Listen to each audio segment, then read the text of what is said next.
Alors, dernière fois, on avait introduit un nouvel élément, une nouvelle structure, sans doute celle qui était peut-être la plus familière pour vous, qui était la métrique. Donc, qui est effectivement une structure supplémentaire qu'on ajoute sur la variété. Donc, je vous rappelle, on a une variété, on a une topologie qui permet de définir la continuité, on a un atlas différenciable qui permet de définir la différenciabilité. Ensuite, pour pouvoir dériver les vecteurs et faire un transport parallèle, on a introduit une nouvelle structure qui était la connexion. Et donc, la dernière fois, on a introduit encore une nouvelle structure, la métrique, qui est simplement un tenseur de rang 0,2 qui prend deux vecteurs pour faire un nombre, g de x, y. Donc, prenez... Alors, en fait, ça prend deux champs de vecteurs, c'est-à-dire en chaque point, il y a un... Donc, c'est un champ de tenseur de rang 0,2. On a vu comment construire des champs comme des sections, des fibrés. Vous prenez donc deux champs de vecteurs dans l'ensemble des champs de vecteurs. Donc ça, c'est le fibré tangent. Ça, c'est l'ensemble des fonctions sur le fibré tangent, qui est c'est infini de m modules. Et puis, vous en faites en chaque point. Alors, en fait, en chaque point, vous avez un nombre. Et donc, en fait, x au point P, x au point P, et c'est g au point P. Mais voilà, tout ça, c'est des champs, et ça fait un nombre. Bref, ça, c'est un produit scalaire. Et l'intérêt de ce produit scalaire, d'un point de vue mathématique, mais physique aussi, c'est de permettre de déterminer des angles entre les vecteurs et des normes de vecteurs. C'est comme ça qu'on avait pu définir la vitesse dimensionnée, parce qu'on avait défini jusqu'à présent les vitesses comme les vecteurs tangents à des courbes, à certaines courbes de R dans M, enfin toutes les courbes différentiables de R dans M, la vitesse de la courbe gamma au point P, c'est-à-dire au point gamma de lambda, si lambda est le paramètre de la courbe.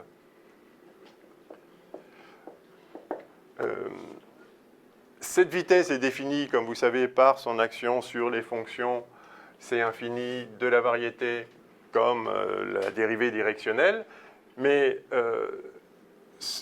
ces vitesses forment un espace vectoriel, donc on peut les multiplier par des nombres, mais pour autant, elles n'ont pas de taille au sens qu'on peut la mesurer. Ici, c'est une vitesse en mètres par seconde, ou en mètres par unité de paramètre.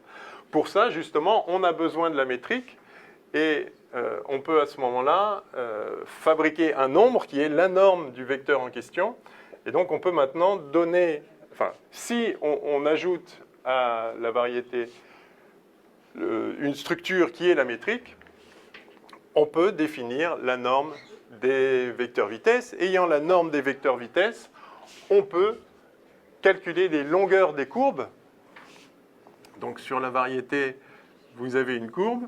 Vous pouvez déterminer sa longueur entre le point de paramètre A et le point de paramètre B comme étant simplement, donc la longueur, somme de A à B de racine, la norme de la vitesse, oui, enfin ça c'est la norme de la vitesse au carré, bien sûr. Donc la norme de la vitesse, gamma de lambda, V gamma en gamma de lambda, et fois tout simplement d lambda, donc parce que ça maintenant c'est un nombre réel, et vous l'intégrez sur le paramètre. Et bien sûr, on avait vu, en tout cas on l'avait dit, et vous avez probablement démontré maintenant dans le DM, c'est invariant par reparamétrisation, c'est-à-dire que si vous changez la paramétrisation de la courbe, vous la parcourez plus vite ou plus lentement, ou de façon y compris non linéaire, cette longueur ne varie pas, donc on a une bonne notion de distance. Alors, attention, ce n'est pas une notion de distance entre deux points, pas nécessairement, c'est une notion de longueur le long d'une courbe. D'accord ? Évidemment, si vous prenez une autre courbe, pour rejoindre les deux mêmes points, il n'y a aucune raison que la longueur soit la même, bien évidemment, c'est tout à fait conforme à notre intuition, mais on peut se poser la question,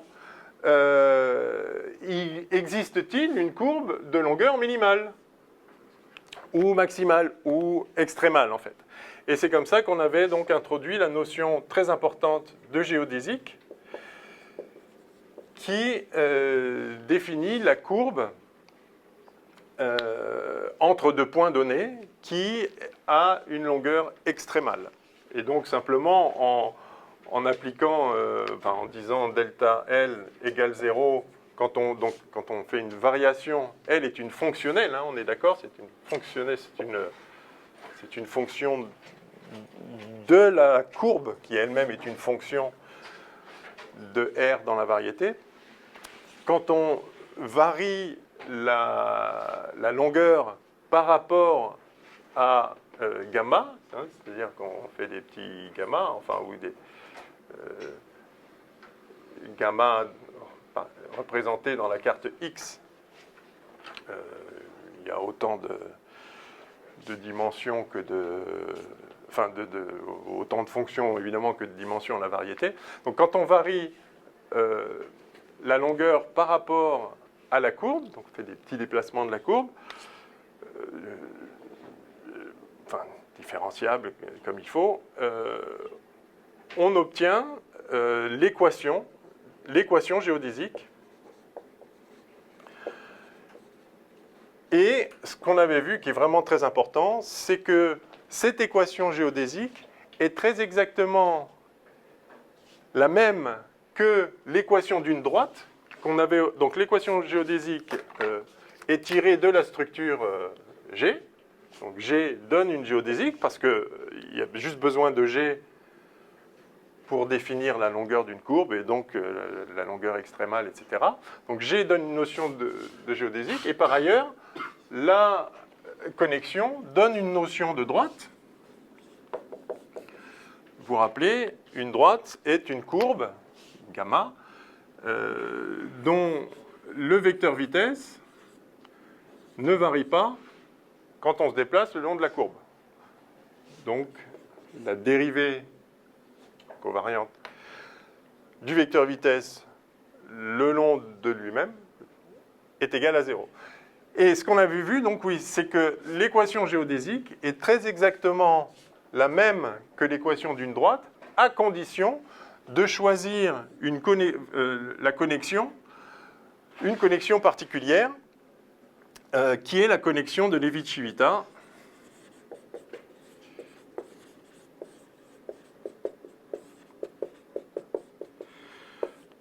Et on avait vu qu'à condition de supposer que la connexion est sans torsion, ce qu'on fait toujours en relativité générale, il y a une unique connexion qui réalise ce petit miracle que la ligne la plus courte entre deux points, c'est la ligne droite. La ligne droite dans l'espace courbe avec les coefficients de la connexion en question. Donc, je vous rappelle cette équation de la ligne droite, ça c'est bien de l'avoir en tête. Disons, on va dire gamma 2.i plus, donc gamma, ça c'est la courbe dans la carte X, donc je peux écrire ça si vous préférez, xi 2 points, le point étant la dérivée par rapport aux paramètres de la courbe, gamma i plus grand gamma, le symbole de Christoffel, de Levi-Civita ici, enfin, pour la ligne droite, peu importe, donc gamma.j, gamma.k, donc vous voyez, c'est très simple comme forme. Donc, avec les coefficients de Levi-Civita, qui sont donnés avec les dérivés à partir des dérivés de la métrique, cette équation-là n'est rien d'autre que l'équation géométrique et inversement. Voilà. Voilà un résumé des étapes précédentes. Est-ce que vous avez des questions sur ces choses-là? C'est bien ancré? Bon.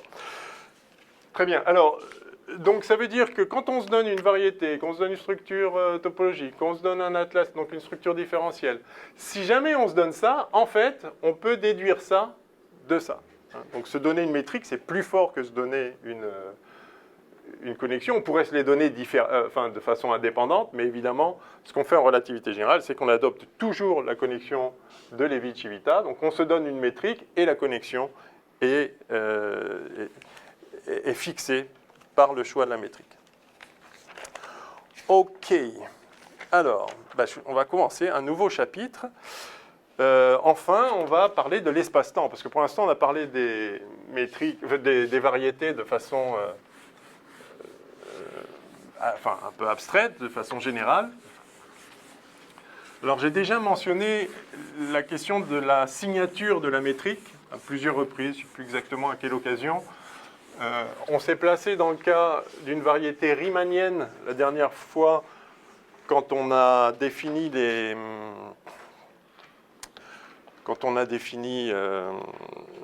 la longueur d'une courbe, justement, pour que tout ça soit positif. Si on prend une variété, si on prend une métrique de signature plus, il n'y a pas de problème de genre des vecteurs. Dans le cas d'une variété lorentzienne, donc ça c'est Riemann,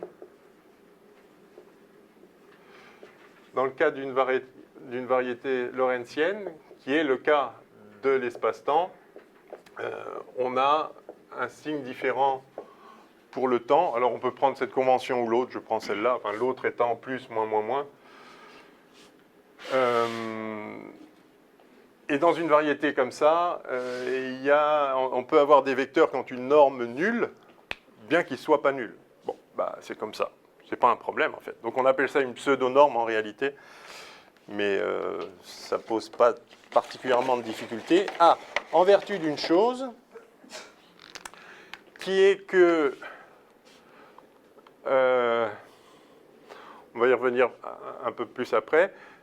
Une dernière chose que je n'ai pas dite dans le rappel, c'est que la métrique de Levi-Civita est compatible avec la connexion en un sens que j'avais explicité, enfin au sens mathématique qui est que la dérivée covariante de la métrique est nulle. Et ça veut dire que on avait vu que c'était une autre façon de caractériser la métrique de Levi-Civita pour une torsion nulle. C'est-à-dire qu'on avait retrouvé les coefficients de la connexion, les coefficients de Christoffel. Ah oui, je n'ai pas rappelé qu'on appelle Christoffel les coefficients de la connexion en question.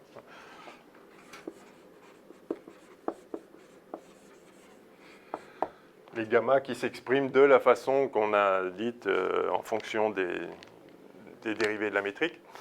Qu'est-ce que j'ai commencé à dire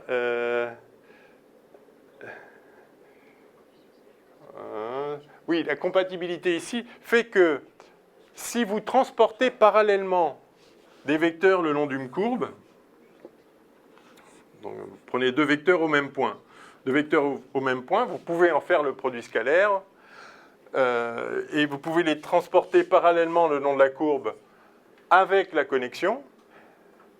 Alors vous les transportez, tchac, tchac, tchac, parallèlement, ils se retrouvent quelque part ici. Vous vous rappelez bien sûr que les vecteurs auxquels on arrive dépendent du chemin qu'on a suivi, très bien, mais vous donnez une courbe, vous transportez parallèlement les vecteurs, et cette compatibilité, peut-être d'où l'origine du nom, fait que le produit scalaire entre les vecteurs parallèlement transportés est le même que le produit scalaire au départ des deux vecteurs. Ce qui est assez une bonne chose. C'est-à-dire, si en les transportant, on arrive à un produit scalaire différent, on a l'impression qu'on ne les a pas vraiment gardés parallèles à eux-mêmes. Alors, dans le transport parallèle, j'en profite pour dire qu'il y a aussi une notion de taille, c'est-à-dire qu'il ne suffit pas d'avoir la même direction.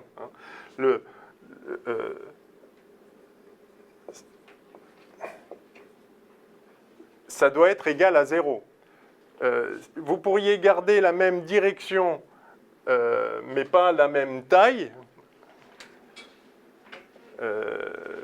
On est encore à une notion de taille purement espace vectoriel si on n'a que la connexion, mais si on avait quelque chose comme ça, ce n'est pas du transport parallèle, au sens strict. Donc on garde la même taille aussi, on garde les mêmes angles, on garde la même taille lorsqu'on transporte les vecteurs comme ça. Alors pourquoi je dis ça au moment de parler de Lorentz, c'est que, en particulier, puisque vous conservez par transport parallèle le produit scalaire entre n'importe quelle paire de vecteurs, en particulier, vous conservez les normes des vecteurs. C'est-à-dire, si vous prenez parce que la norme, c'est juste le produit scalaire du vecteur avec lui-même. Donc, si vous prenez un vecteur ici qui a une certaine norme, vous le transportez parallèlement à lui-même le long d'une courbe, il a la même norme à l'arrivée. Et donc, quand on va parler des vecteurs de genre espace, de genre lumière, de genre temps, que vous connaissez déjà, mais je fais appel à votre mémoire de la relativité restreinte, le genre du vecteur ne va pas changer le long de la courbe. C'est aussi pour ça que ça ne pose pas de problème. Et en particulier, si vous êtes sur une géodésique, si la géodésique a un vecteur tangent qui est de genre temps quelque part, elle est de genre temps partout. Puisque par définition, le vecteur tangent à une géodésique se transporte parallèlement à lui-même, puisque sa dérivée covariante est nulle. Et donc, s'il est de genre temps quelque part, il est de genre temps partout. Donc, il n'y a pas une géodésique où on va passer du genre temps au genre espace, au genre lumière, etc. Ça, c'est important, parce que c'est ça qui fait qu'il n'y a pas de problème, en fait, au fait qu'il y ait différents genres, effectivement, qu'il y ait des vecteurs dont la norme est négative. Enfin, encore une fois, la pseudo-norme, je ne dis pas pseudo à chaque fois. Parce qu'en fait, il le reste. Donc, on va voir, on va rappeler le principe de... Enfin, on va rappeler l'espace-temps de la relativité tel que vous l'avez déjà vu en relativité restreinte.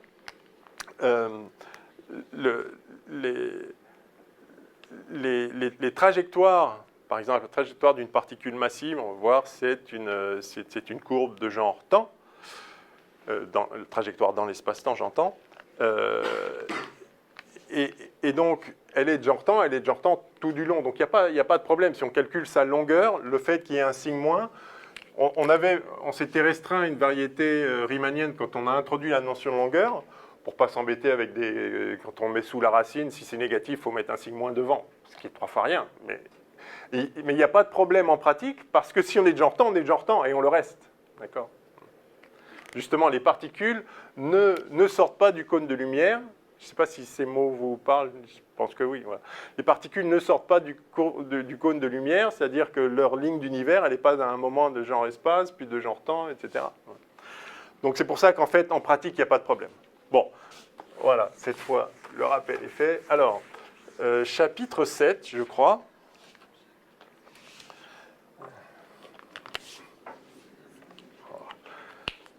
Je ne sais pas qui a inventé ces stylos,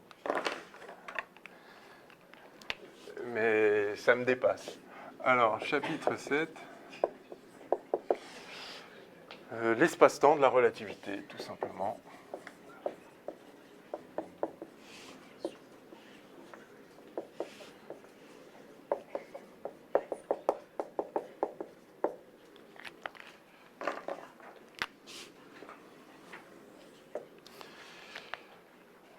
Je cherche en vain un stylo correct.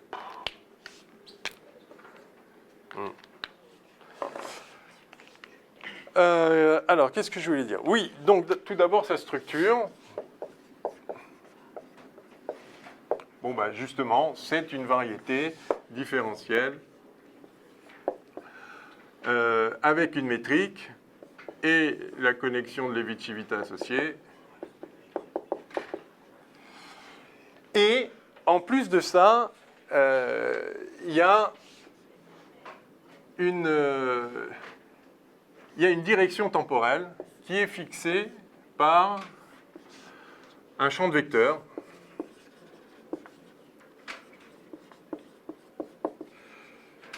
défini sur la variété. qu'une section du fibré tangente, si on veut être un peu formel, mais enfin un champ de vecteurs. En chaque point, il y a, il y a une direction privilégiée, enfin privilégiée, pas une direction, mais il y a disons, il y a un champ de vecteurs.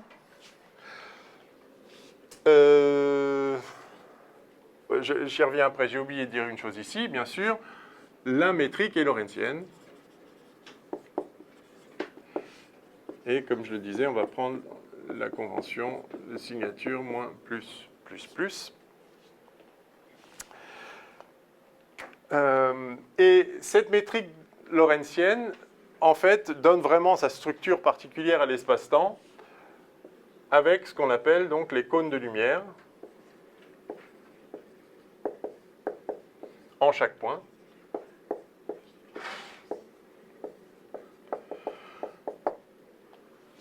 Donc tout le monde a fait de la relativité restreinte. Je crois qu'au début de l'année, il y avait une personne qui ne l'avait pas faite. C'était vous, mais vous avez rattrapé entre-temps. Bravo.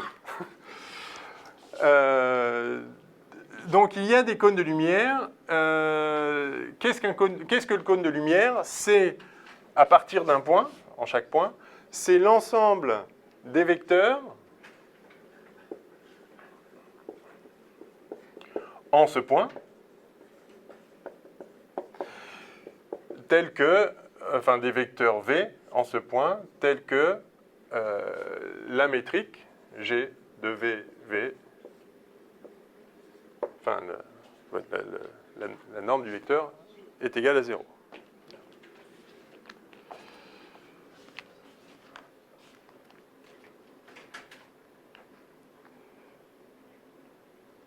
OK. Alors, en relativité restreinte, on représente volontiers, je vais faire l'espace-temps dans un diagramme de Minkowski en choisissant un certain référentiel. Alors, là, je me mets dans l'espace-temps de la relativité restreinte pour réexpliciter les structures. C'est-à-dire que, contrairement à l'espace-temps de la relativité générale, qui peut être courbe, cet espace-temps est plat. Et en particulier, il a une structure affine, donc je peux définir des vecteurs entre les points. Ce qu'on ne peut pas faire dans un espace, dans une variété quelconque. Donc x, t ou ct, je prends c égale 1 de manière générale, sauf que quand je me rappelle de mettre les dimensions. Et donc, vous avez ce cône de lumière qui est représenté par la trajectoire de la lumière, en l'occurrence, x égale ct. Si on est à plusieurs dimensions, c'est donc une vitesse de norme c. Et ceci, donc vous avez le cône de lumière. Alors, s'il y a plus de dimensions, je vais essayer d'en faire une deuxième. Ça ferait quelque chose comme ça.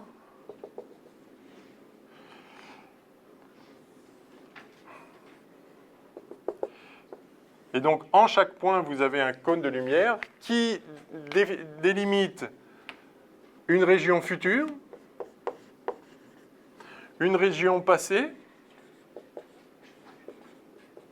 et tout le reste, c'est ce qu'on appelle l'ailleurs.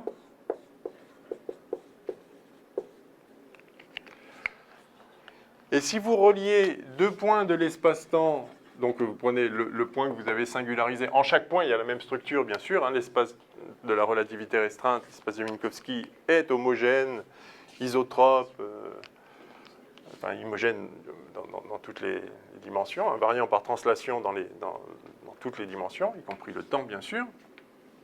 Si vous reliez deux points, deux événements, on les appelle événements E1 et E2, vous pouvez former un vecteur, un quadrivecteur E1, E2, qu'on représente parfois avec deux flèches, pour bien préciser que c'est un vecteur d'espace-temps.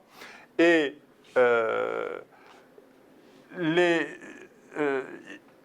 donc ce vecteur peut avoir une norme. Donc si sa norme, je ne sais pas si je la note. Je vais la noter état. Vous êtes habitué aussi à cette appellation état pour la métrique minkowskienne? Oui. Donc état de ça et de lui-même.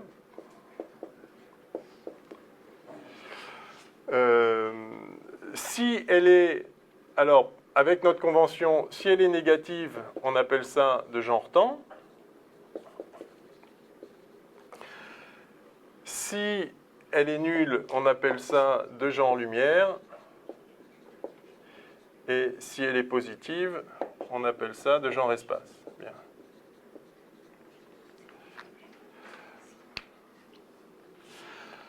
Quand on dit qu'on ne peut pas aller plus vite que la vitesse de la lumière, ça veut dire que... Alors, ouais. Là, je parle de vecteurs de l'espace, entre deux points de l'espace, chose qu'on ne peut plus faire en relativité générale. Mais en relativité générale, cette structure, la structure métrique, est la même en chaque point dans l'espace tangent. C'est-à-dire que la métrique n'est pas définie sur les vecteurs d'espace, il n'y a pas de vecteur d'espace. Ça ne veut rien dire, un vecteur reliant deux points, ça n'a strictement aucun sens. Mais en chaque point, vous avez l'espace vectoriel tangent, vous avez une structure d'espace vectoriel en chaque point, et le produit scalaire, la métrique, fait des produits scalaires entre ces points, pardon, entre ces points, justement pas entre ces points, pardon, entre ces vecteurs, entre les vecteurs tangents. Pas entre vecteurs d'espace, il n'y a pas de vecteur d'espace, mais entre vecteurs au point considéré. Et la structure est donc la même, c'est-à-dire qu'on n'aura plus ça, il n'y a plus de vecteurs entre les points, mais on a des vecteurs en un point, et donc on va avoir G de un vecteur X, et donc lui-même, qui peut être aussi positif, enfin négatif, nul ou positif, et on appellera de la même façon ce vecteur de genre temps, de genre lumière ou de genre espace. Et c'est important de bien voir la différence entre prendre des vecteurs entre deux points et prendre des vecteurs en un point et de regarder leur produit scalaire ou leur norme en l'occurrence, leur pseudo-norme. Alors, quand on dit qu'on ne peut pas aller plus vite que la vitesse de la lumière, ça veut dire qu'on ne peut pas sortir du cône de lumière en aucun point. Et je vous rappelle juste comment cette chose-là apparaît en relativité restreinte, parce que c'est quand même important.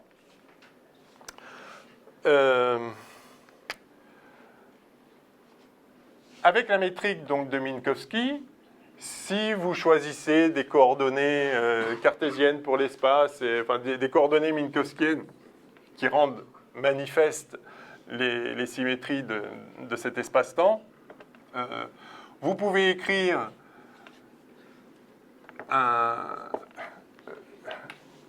comment on appelle ça, enfin,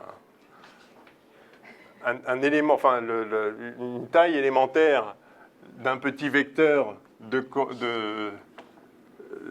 coordonnées dx, dy, dz, enfin dt, dx, dy, dz. Et comme vous le savez, donc la métrique en question s'écrit moins dt2 plus dx2 plus dy2 plus dz2. Et ça s'appelle l'intervalle d'espace-temps. Cet intervalle d'espace-temps, qui est une notion purement relativité restreinte qui disparaît encore une fois, parce qu'on ne peut pas parler de vecteur d'espace-temps, mais ce serait la norme du vecteur reliant les deux points séparés par ces coordonnées-là. Cet intervalle d'espace-temps est invariant, évidemment, c'est la clé, c'est la clé de la relativité restreinte, de l'espace-temps de Minkowski. Cet intervalle est invariant, c'est-à-dire que s'il est positif, il est positif, c'est indépendant des coordonnées, si vous voulez. Or, pour un corps qui a une certaine ligne d'univers, voilà la ligne d'univers d'un certain corps, entre deux points de sa trajectoire,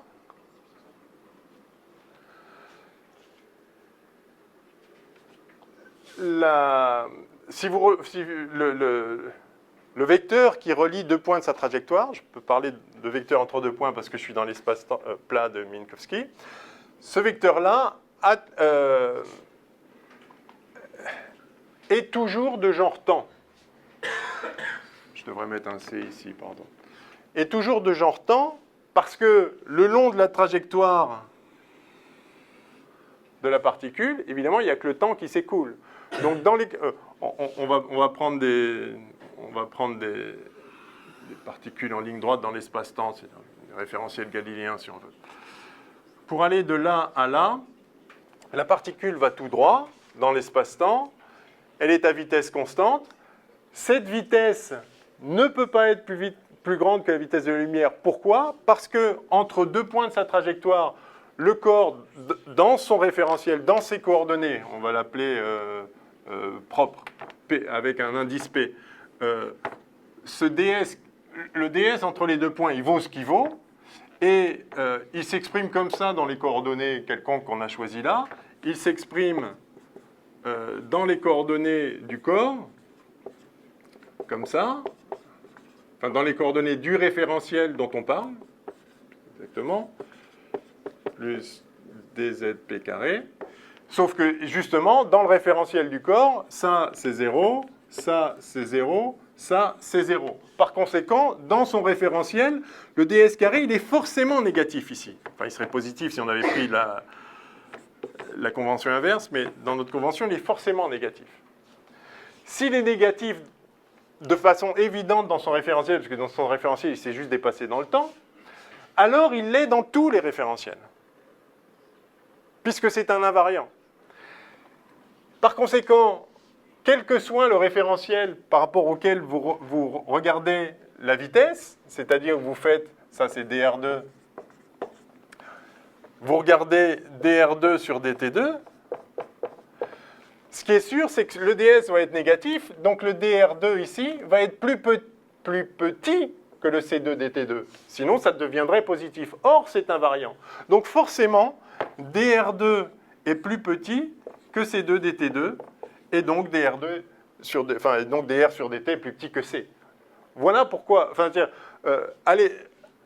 ne peut pas aller plus vite que la vitesse de la lumière en raison de la structure de l'espace-temps qui fait que un vecteur, s'il a une norme, un vecteur qui relie deux points de la trajectoire d'un corps physique, forcément, il a une norme négative, puisqu'il n'y a que la partie temporelle, et donc il a une norme négative dans tous les référentiels.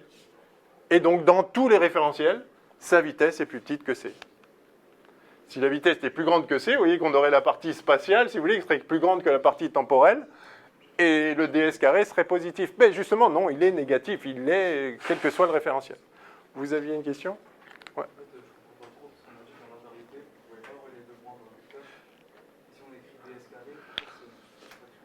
Ça, on ne peut l'écrire que dans l'espace de Minkowski, qui est plat, et justement, et dans lequel on peut prendre. Mais je vous rappelle, voilà, la structure de l'espace-temps de Minkowski, c'est ça. Et maintenant, je rappelais ça pour vous rafraîchir, peut-être c'était évident pour vous, mais pourquoi, enfin, qu'est-ce que ça veut dire? On ne peut pas aller plus vite que la vitesse de la lumière.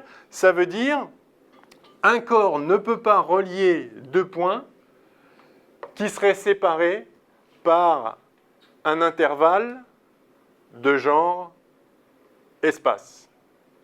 D'accord? Parce que dans le référentiel propre du corps en question, donc quelle que soit sa trajectoire, s'il est là, il ne peut pas se retrouver là plus tard. Parce que justement, pour lui, ce sera plus tard, mais ce sera au même point. Donc pour lui, il n'y aura pas eu de déplacement spatial, il n'y aura eu que du déplacement temporel.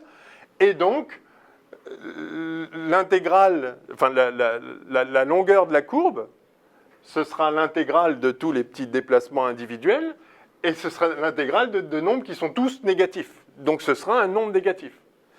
Donc un corps qui passe de quelque part à quelque part a parcouru dans l'espace-temps un chemin de longueur négative. Il ne peut donc pas se retrouver ailleurs. Au sens d'ici. Alors, maintenant, vous avez absolument raison. Dans l'espace de la relativité générale, si on fait sauter l'idée que c'est plat et qu'il y a une structure affine, ça n'a plus aucun sens, puisqu'on ne peut pas définir des vecteurs d'espace et donc définir une longueur, une distance spatio-temporelle. Voilà. C'est important, la métrique, ce n'est pas une distance spatio-temporelle. C'est le cas en relativité restreinte, mais c'est un cas ultra particulier parce que la platitude permet de mettre une structure affine. Mais il n'y a pas de distance spatio-temporelle. En revanche, il y a bel et bien la notion de norme de vecteur vitesse.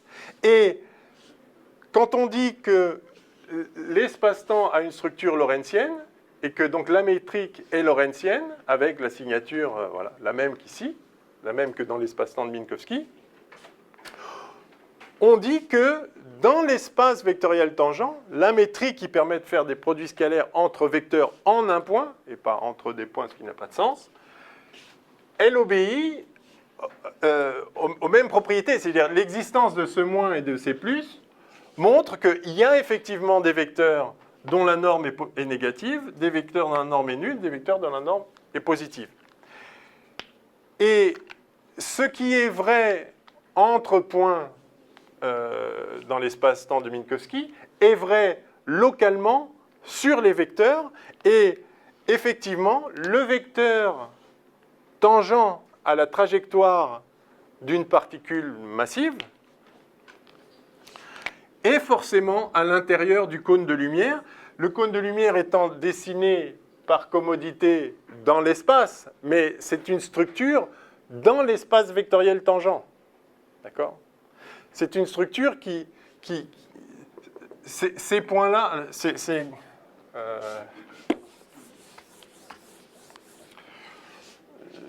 de je vais faire une variété.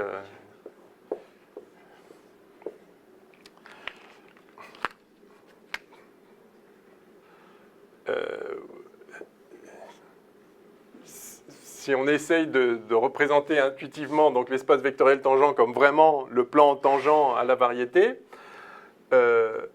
vous avez dans l'espace vectoriel tangent une structure avec, si vous voulez, un cône de lumière dans l'espace vectoriel tangent. Pas sur la variété, ça veut rien dire, mais toute courbe définissant la trajectoire d'une particule dans l'espace-temps doit avoir en chaque point un vecteur tangent qui est à l'intérieur du cône de lumière dessiné dans le plan tangent, c'est-à-dire dans l'espace vectoriel des vecteurs tangents, des vitesses, dans l'espace vectoriel des vitesses, si vous voulez. D'accord ? Donc, c'est pas que... parce qu'après, on peut représenter l'espace-temps avec des cônes de lumière comme si c'était des cônes de lumière dessinés dans l'espace, comme c'était le cas en relativité restreinte. Mais ce n'est pas le cas. La structure en cône de lumière en chaque point délimite des régions, si vous voulez, dans l'espace vectoriel, pas dans la variété. Dans l'espace vectoriel tangent. Voilà. Alors en fait, j'ai pris un mauvais exemple ici. Je vais prendre une variété différente. Parce qu'il se trouve que sur une sphère, on ne peut pas mettre la variété lorentzienne. C'est un truc intéressant. Je dis l'espace-temps est muni d'une variété lorentzienne. Est-ce qu'on peut munir n'importe quel espace-temps de n'importe quelle métrique? Non. En l'occurrence, on ne peut pas mettre une métrique lorentzienne sur une sphère, pour autant que je sache. Disons que j'en suis sûr à 99,9%. Non, mais si. Pardon? Oui. Mais quand vous dites sphère, vous sous-entendez au moins une connexion. Sur S2, je voulais dire. Non, c'est-à-dire, je prends la variété différenciable S2, je peux lui donner une forme avec une connexion, mais disons, je prends la variété topologique S2 et je me dis, parce qu'après tout, l'espace-temps, c'est ça, c'est une variété différenciable, bon, dimension 4, et il y a une métrique dessus. Et je dis, disons, la structure de l'espace-temps de la physique, semble-t-il, est une variété munie d'une métrique lorentzienne. En fait, déjà ça contraint la variété, ça ne peut pas être n'importe quelle... Elle ne peut pas avoir n'importe quelle topologie, cette variété. C'est ça que ça veut dire. Parce qu'on ne peut pas mettre la métrique lorentzienne sur toutes les variétés. Mais bon, on peut le mettre sur beaucoup, en particulier sur tous les espaces-temps possibles. C'était une remarque en passant, mais c'est juste parce que j'avais dessiné une sphère et ça me gênait un peu, sachant qu'en fait, on ne peut pas, sur une sphère, mettre de façon cohérente cette métrique lorentzienne. Parce qu'il faut que le champ de métrique soit smooth, soit lisse, hein, bien sûr. Donc il faut qu'il y ait une cohérence dans tout ça, et comme vous savez, on ne peut pas peigner une sphère, et tout ça est lié. Il faudrait que je révise un peu pour être totalement sûr de où intervient l'impossibilité, mais c'est clairement lié au fait qu'on ne peut pas peigner une sphère. Vous voyez ce que je veux dire? Il n'y a pas de champ de vecteur qui s'annule nulle part. Il n'y a pas de champ de vecteur lisse sur une sphère qui s'annule nulle part. Et la variété, la métrique doit être non nulle sur la variété de l'espace-temps, bien sûr. OK. Enfin, vu qu'elle est lorentzienne, elle ne peut pas être nulle, hein, puisqu'il doit y avoir des vecteurs de norme moins 1 et de norme plus 1, ou plus 3, ou plus 22. Donc, elle ne peut pas être nulle partout. Donc, tout ça est lié. OK. Donc, j'ai peut-être enfoncé des portes ouvertes, mais c'est important de faire la distinction, enfin de sortir de l'idée de la relativité restreinte où on peut faire des vecteurs entre des points. Il faut vraiment, vraiment sortir de ça. Ça n'existe pas, mais il faut garder l'idée, enfin, il faut garder le sens physique qu'a la métrique lorentzienne, qui est qu'en chaque point, on définit effectivement, au sein de l'espace vectoriel tangent en chaque point, donc pour les vitesses, pour les tangentes à toutes les courbes qui sont les lignes d'univers des particules, et c'est ça qui va nous intéresser en physique, c'est qu'on a des particules qui ont une trajectoire dans l'espace-temps. Eh bien, donc, en chaque point, l'espace vectoriel tangent, donc l'espace de toutes les vitesses à toutes les courbes, de genre temps ou pas, a la structure de l'espace de Minkowski, en fait, lui-même, en tant que, du coup, espace vectoriel. Avec, donc, des vecteurs de genre temps, de genre lumière et de genre espace. OK? Alors, ceci étant fait, est-ce que j'avais autre chose à rajouter là? Non. Alors, allons-y directement sur les lignes d'univers des particules.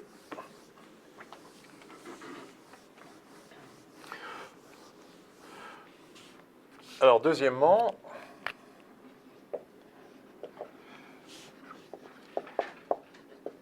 ligne d'univers.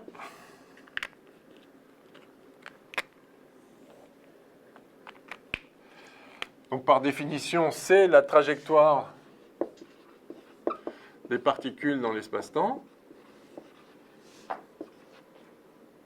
Enfin, la trajectoire d'une particule dans l'espace-temps est appelée sa ligne d'univers.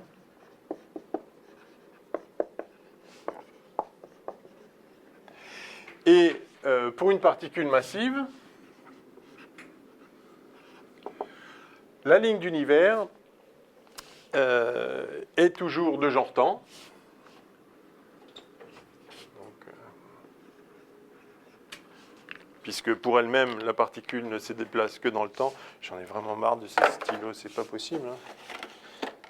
J'aime bien le noir, mais il n'y a pas de noir qui fonctionne plus que 2 minutes. Ça, peut-être? Ah oui, oh oui. De genre temps.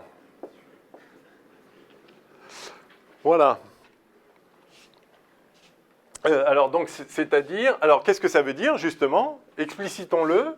Ça veut dire que, en chaque point, G de V gamma de lambda, V gamma de lambda, est négatif. Puisque...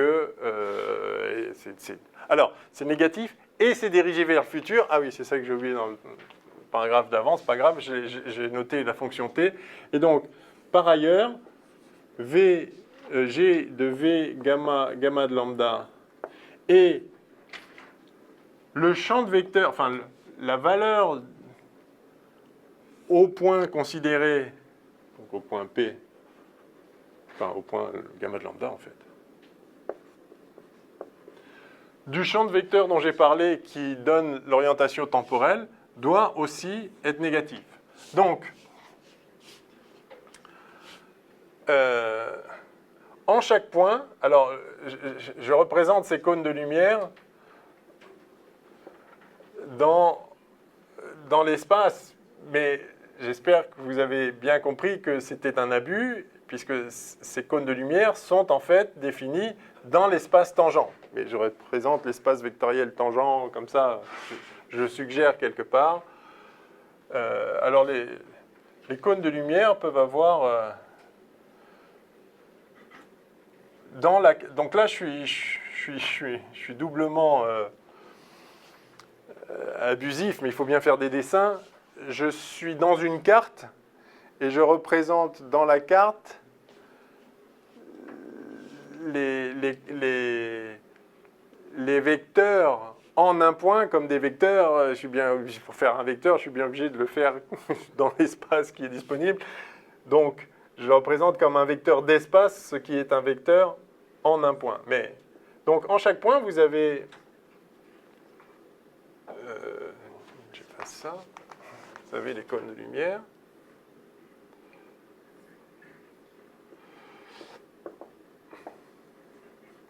Ils peuvent être, je sais pas, ils peuvent être évasés comme ça, pourquoi pas. La question c'est, enfin, ça c'est une représentation dans une carte. La variété, elle fait ce qu'elle veut. Donc, le cône de lumière, il peut avoir l'orientation dans la carte en question. Ça dépend de la carte. Hein. Vous vous rappelez que dans une carte, un cercle peut avoir l'air d'être une droite ou l'inverse. Enfin, ça dépend de la carte qu'on choisit. Donc simplement ce qu'on dit, j'aurais dû faire peut-être des choses comme ça. Donc voilà un espace-temps. En chaque point, vous avez la métrique qui vous définit des directions particulières et des cônes de lumière. La fonction t, donc j'aurais dû faire ça dans le paragraphe d'avant, excusez-moi.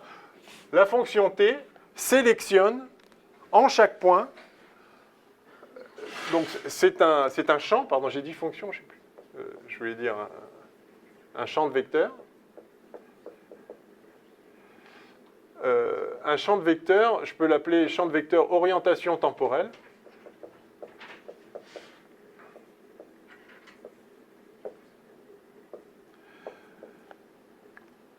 Ce champ de vecteurs vous dit, parmi les deux demi-cônes, lequel, enfin, on sélectionne un, quoi. Donc, par exemple, T, ici, il est par là. T, il est par là. Je ne sais pas. T, il est par là. T, il est par là. Et du coup, ça sélectionne le demi-cône qui est orienté vers le futur, en fait. C'est ça que ça veut dire. En chaque point, vous avez un champ de vecteurs. Enfin, vous avez un vecteur associé à ce champ de vecteurs. Ce vecteur, il prend une certaine direction. Et ce qui caractérise ce champ de vecteurs, c'est que en chaque point, je ne sais plus si je l'avais écrit, en chaque point, G de t est négatif. C'est-à-dire que lui-même, enfin, c'est un champ de vecteurs de genre temps. Champ de vecteurs de genre temps. Je ne l'écris pas, c'est... Voilà. Donc, ça sélectionne, en chaque point de l'espace, un demi-cône parmi les deux. Parce que le cône de lumière est défini par donc, g de xx égale 0. Mais ce vecteur-là qui pointe vers le bas, celui-là est de genre lumière tout autant que celui-là. Simplement, il y en a un qui va dans le passé, l'autre qui va dans le futur. Mais c'est complètement arbitraire ce qu'on appelle passé et futur. Mais voilà, on a une notion d'orientation temporelle dans la réalité physique. Et donc, ce champ de vecteurs qui sélectionne le cône futur par rapport au cône passé, c'est une structure en plus sur l'espace-temps. Donc, dans le premièrement sur la structure, c'est pour ça que j'ai mis, après j'ai oublié de le commenter, mais il y a la variété, la topologie, la structure différentielle, la métrique et la connexion Lévi-Civita associée, et cette orientation temporelle. Ça fait partie de la structure de l'espace-temps. Okay. Oui. Je ne vois pas du coup l'intérêt de définir un tel champ de vecteurs. Ben, ça vous permet de dire que justement les lignes d'univers d'une particule sont... donc voilà une ligne d'univers... voilà une ligne d'univers possible pour la particule. Elle est orientée en fait. La particule avance dans le futur. Alors vous me direz, c'est un peu arbitraire, disons. Enfin, je ne sais pas ce que vous me direz d'ailleurs. Est-ce que vous me direz quelque chose? Ça vous... Non, pour l'instant, bon, donc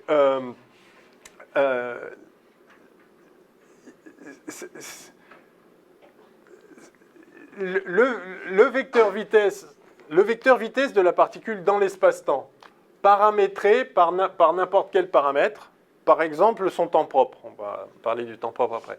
Cette ligne d'univers, elle a un vecteur tangent, et ce vecteur tangent, en chaque point, est de norme négative, il est de genre temps, enfin, norme négative, mais vous voyez que si la particule allait par là, ce serait aussi de norme négative. D'accord ? Si la ligne d'univers était orientée dans l'autre sens, le vecteur tangent, du coup, ne serait pas celui-là, ce serait l'opposé, là, à cet endroit-là. Enfin, si la ligne fait ça, voilà. Voilà le vecteur tangent, il est dans le cône, pas sur le cône, justement, mais si on renverse le paramètre lambda, si vous changez lambda en moins lambda, le vecteur vitesse, il va être changé en moins lui-même. Mais ce vecteur-là, il est aussi de genre temps. D'accord ? Quand j'ai tracé le cône passé-futur, si vous prenez deux points, la norme du vecteur, peu importe sa direction. Donc ce vecteur-là est de genre temps, moins lui-même a exactement la même norme, évidemment. Donc, comment je dis que la particule avance vers le futur? Bien, je suis obligé, je n'ai pas d'autre choix, que de dire c'est ce demi-cône-là, le cône futur. Et comment je le fais? Ben, je définis un champ de vecteurs de genre temps qui est lisse, bien sûr. Champ de vecteurs lisse. Donc, en ce point-là, par exemple, il va par là. Eh bien, du coup, c'est ça le futur. C'est pour ça que j'exige ici que le produit scalaire entre la valeur du champ de vecteur orientation temporelle et la vitesse tangente à la ligne d'univers, V gamma ici, soit aussi négatif. Parce que si je faisais, vous voyez, si j'ai ce vecteur, donc là j'ai t en gamma de lambda. Si j'oriente la courbe, la ligne d'univers dans l'autre sens, alors j'ai ça scalaire ça qui n'est plus positif, qui maintenant est qui n'est plus négatif, qui maintenant est positif. Vous voyez? Pardon, ça y est, c'est clair. J'étais peut-être pas très clair dès le départ. Mais donc l'idée, c'est ça, c'est de prendre un champ de vecteurs, n'importe lequel, mais vous exigez qu'il soit de genre temps et qu'il soit lisse. Du coup, en fait, si le futur c'est par là, ici, ça ne peut pas être dans l'autre sens. Enfin, ou alors, faut que ça tourne, mais de façon lisse. D'accord? Donc, en fait, de proche en proche, vous ne pouvez pas... l'orientation temporelle, en fait, elle contraint... Elle doit être cohérente sur l'ensemble de la variété. Parce que c'est un champ de vecteurs lisse. C'est-à-dire, voilà, encore une fois, le champ de vecteurs, il ne peut pas, au point d'à côté, sélectionner l'autre côté, quoi.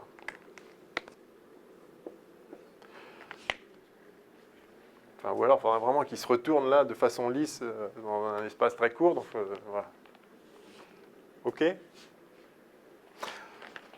Alors après, ça peut être un effet de la carte. Si vous prenez une carte où vous faites une super rotation rapide, quand vous projetez le vrai espace dans la carte, dans une carte, tout est possible. Mais vous voyez que dans l'espace réel, il y a une orientation temporelle en chaque point qui, dans l'ensemble des vecteurs de genre temps, ou lumière, sélectionne un seul demi-cône et pas les deux. Parce qu'il y a une direction particulière qui est la direction temporelle. Et c'est ça qu'on traduit, en fait, mathématiquement par la donnée d'un champ de vecteurs. Il faut se le donner, ça définit l'orientation temporelle. Oui. En fait, j'ai un peu du mal à concevoir la notion de retourner l'orientation du temps d'un point à un autre. En fait. C'est-à-dire que en chaque point, on a une métrique qui a la signature de Lorentz. Donc en chaque point, il y a un cône de lumière. Mais voilà. Pourquoi une particule ne pourrait pas faire ça? Voilà. Pourquoi une particule ne pourrait pas faire ça, comme ligne d'univers? Eh bien, justement, parce que si une particule faisait ça, vous voyez que ici, son vecteur vitesse, il serait comme ça, alors que le vecteur orientation temporelle, il serait comme ça. Et là, vous violeriez cette propriété-là. Voyez? Donc en fait, c'est ça. Ça interdit aux particules de faire demi-tour.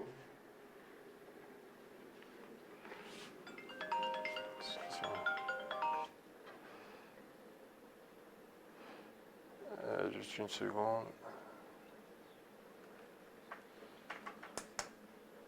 Excusez-moi.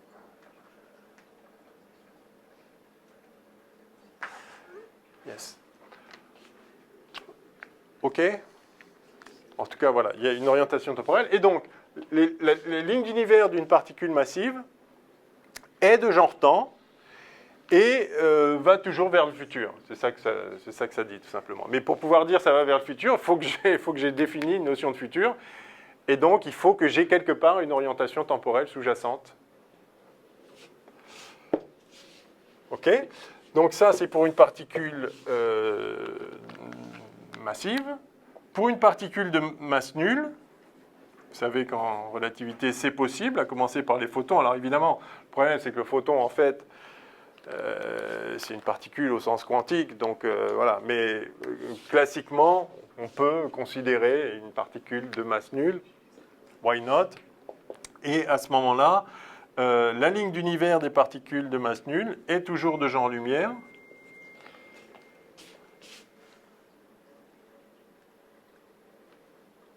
Excusez-moi encore.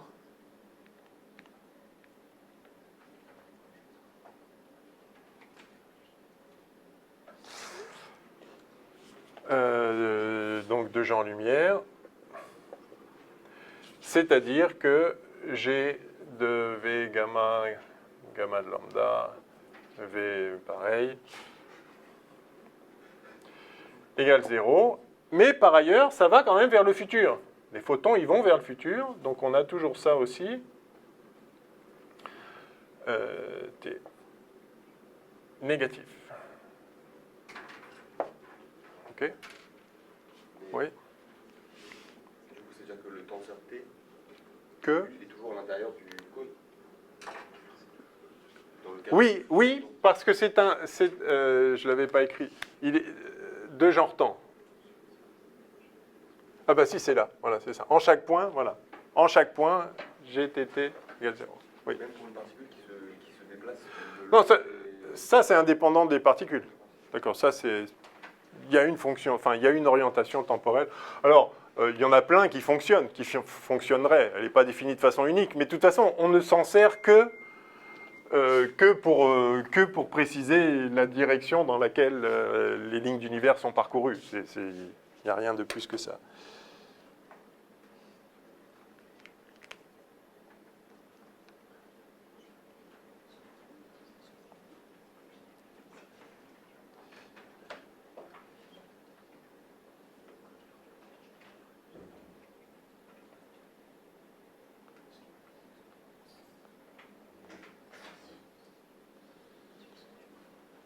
Excusez-moi.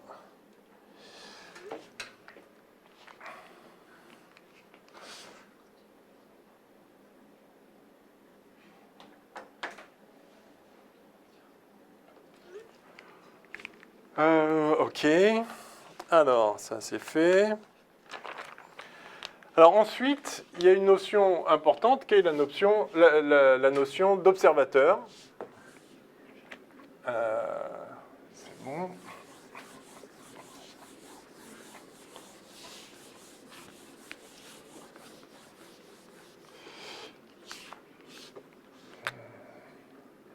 C'est 2 ou 3, je ne sais plus.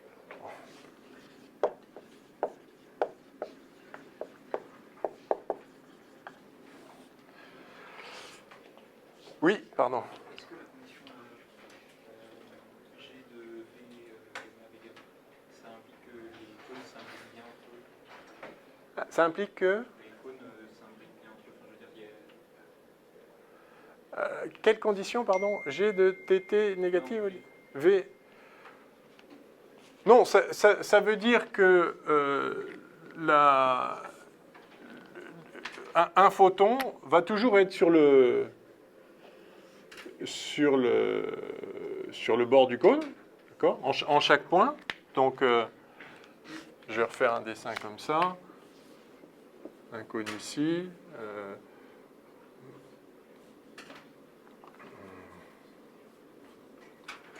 Donc, je représente qu'un demi-cône maintenant, par exemple. Donc, en chaque point, il y a des cônes. Hein. Voilà. Donc, à chaque point, il y a des demi-cônes du fait de l'orientation temporelle. Ce que ça dit, c'est qu'un photon est toujours sur le bord du cône, mais sa ligne d'univers est orientée dans la direction, justement, dans le bon demi-cône, quoi. Enfin, voilà le champ temporel, si vous voulez. Voilà le champ T. Oups.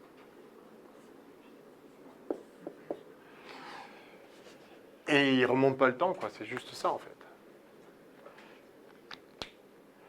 Mais, à la limite, on a la ligne d'univers. L'univers étant donné en bloc, quel sens ça a de dire qu'on la parcourt dans un sens ou dans un autre? Mais c'est simplement pour coller avec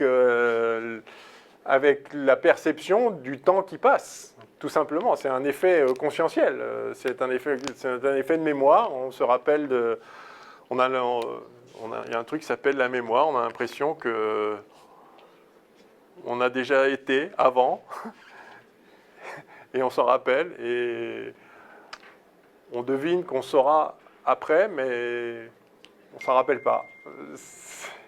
C'est un peu étrange, hein.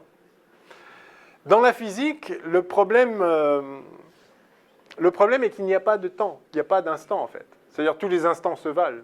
Bon, d'abord, il n'y a pas de notion de simultanéité absolue, mais de toute façon, l'univers, c'est la variété différentielle. Il y a tout, tout est là.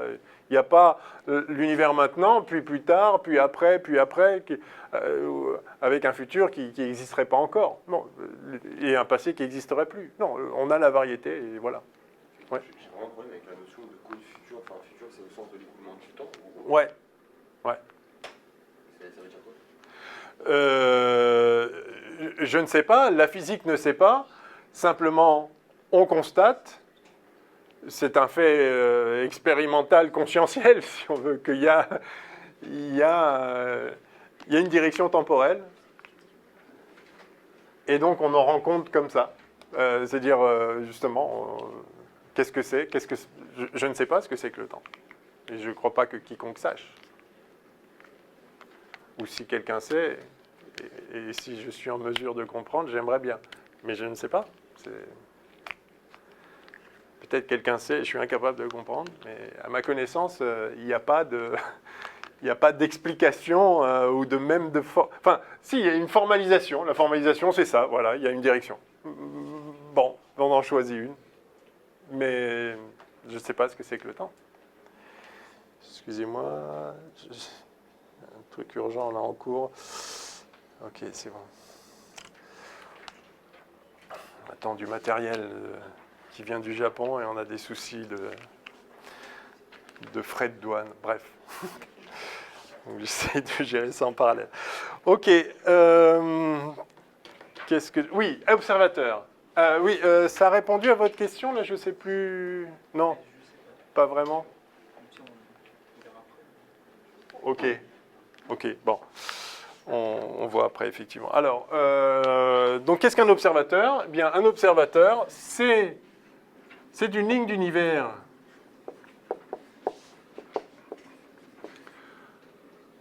donc de genre temps, orientée vers le futur. Ok, donc en fait, c'est une particule massive, quoi. Jusque-là, tout va bien. Enfin, jusque-là, rien de nouveau, plutôt.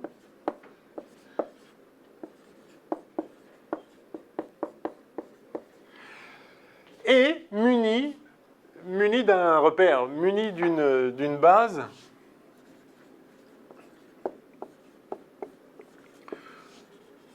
base de l'espace vectoriel tangent au point où il se trouve, T gamma de lambda M, une base, donc on les avait notés E0, E1, donc c'est ah oui, je ne l'ai pas dit qu'on était dans l'espace à 4 dimensions, l'espace-temps de la réalité physique, mais bon, vous le savez. Donc, 4 vecteurs de base.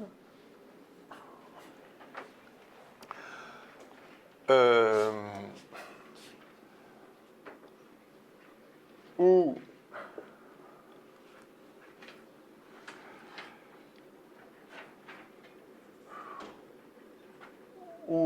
G de E0, E0 égale moins 1. Bah, en fait, on va faire mieux que ça. On va faire G de EI. Donc ça, c'est en chaque point. Hein. En chaque point, il y a un espace vectoriel tangent à la variété. Rien à voir avec la ligne d'univers. Tangent à la variété en ce point-là.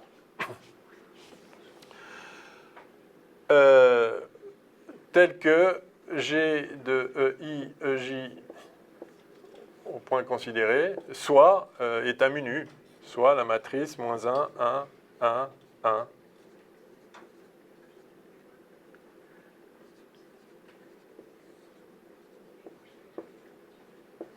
OK ?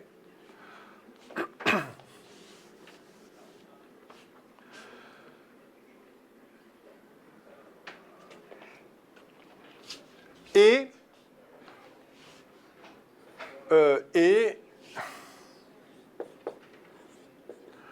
E0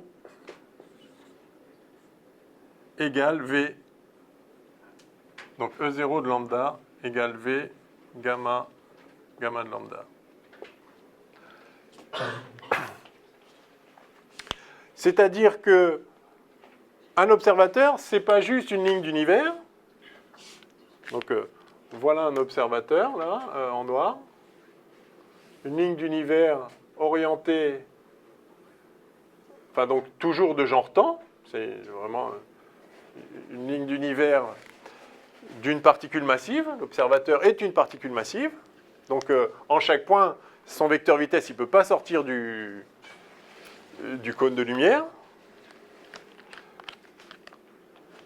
Et il est muni, donc, il choisit un repère, enfin, il est associé à un repère.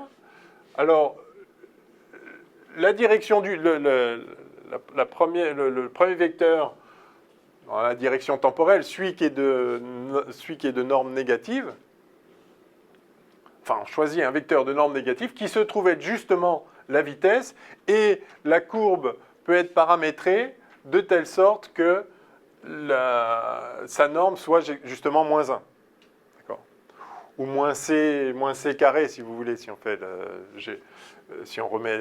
C'est-à-dire qu'il suffit de paramétrer la ligne d'univers avec le temps propre de l'observateur en question. Je vais définir le temps propre tout de suite après, mais vous savez ce que c'est. C'est simplement la longueur de la courbe, quoi. Donc vous prenez comme paramètre le long de la courbe l'abscisse curviligne le long de la courbe au sens de la longueur à partir d'un point de départ choisi comme référence, chronomètre 0, quoi, tac, et après vous prenez comme paramètre la longueur de la courbe elle-même, enfin le temps propre, donc moins cette longueur si vous voulez.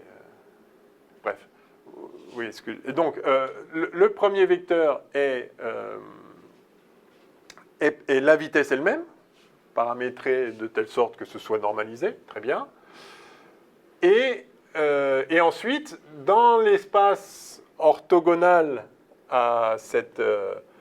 au sens de la métrique, dans l'espace orthogonal à ce premier vecteur, qui définit donc la direction du temps de l'observateur, précisément, puisque c'est son vecteur tangent, l'observateur se déplace juste dans le temps par rapport à lui-même. Donc, associé à cet observateur, il y a une direction temporelle qui est précisément sa vitesse. Et vous avez, je ne sais pas comment représenter 3, on va se limiter à 2,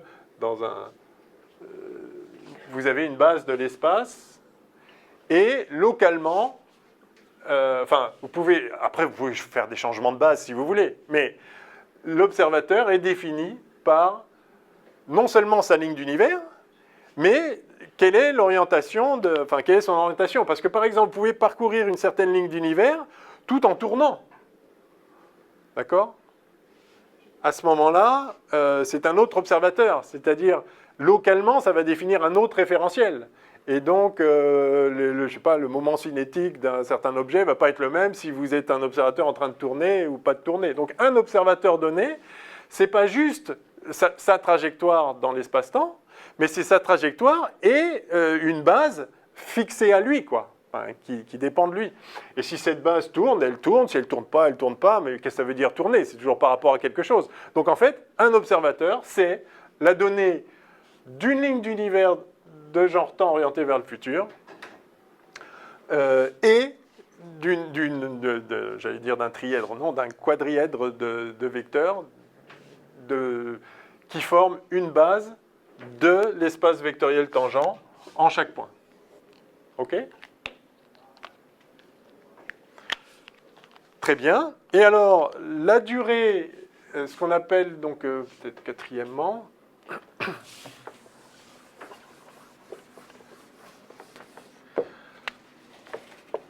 la durée propre,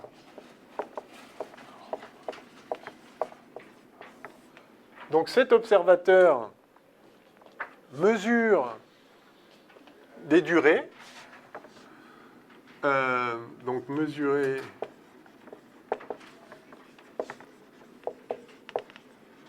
par un observateur où, en fait, le long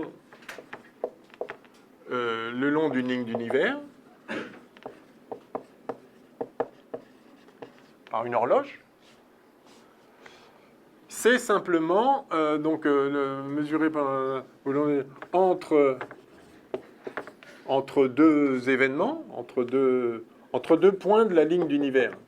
Je vais dire ça comme ça. Entre deux points de la ligne d'univers, eh bien, c'est simplement la longueur donc delta tau, c'est la somme de lambda égale A à lambda égale B, entre deux points particuliers de la ligne d'univers, gamma de A et gamma de B. Somme, c'est ce qu'on a déjà vu, hein, racine de G de V gamma, gamma de lambda, V gamma, gamma de lambda, d lambda. Alors, moins avec notre convention de signe, bien sûr. Hein. Voilà. OK. Alors, vous voyez que je dis que c'est la longueur mesurée par un observateur, et c'est vrai, mais en fait, ça ne dépend que de la ligne d'univers. Ça ne dépend pas, là, pour le coup, du choix de la base. Hein, donc, c'est-à-dire deux observateurs, enfin, qui tourneraient, l'un tournerait sur lui-même et pas l'autre, mais qui suivraient la même ligne d'univers, mesureraient le même temps propre. Donc, c'est pour ça qu'on peut en fait parler du temps propre mesuré par une horloge indépendamment. Enfin, il n'y a pas besoin de définir d'orientation particulière. C'est vraiment une propriété de la ligne d'univers. Donc, voilà, je vais mettre ça comme ça. Propriété de la ligne d'univers.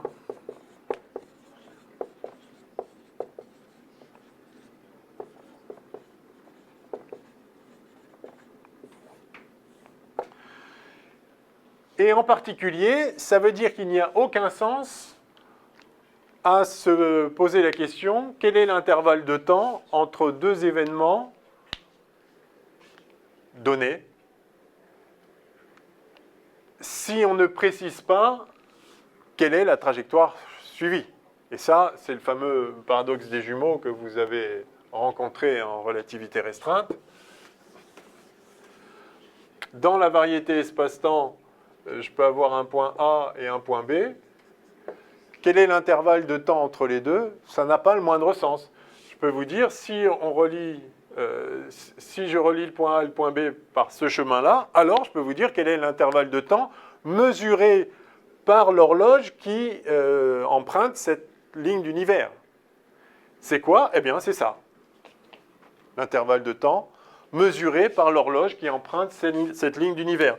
Maintenant, une horloge ou un observateur qui emprunte cette ligne d'univers va mesurer une autre longueur de temps. Enfin, un autre intervalle de temps. Parce que c'est une autre longueur de la ligne d'univers. Donc c'est vraiment, c'est la longueur. Ça, c'est rien d'autre que le L de gamma qu'on a déjà défini. Hein. C'est la longueur de la courbe.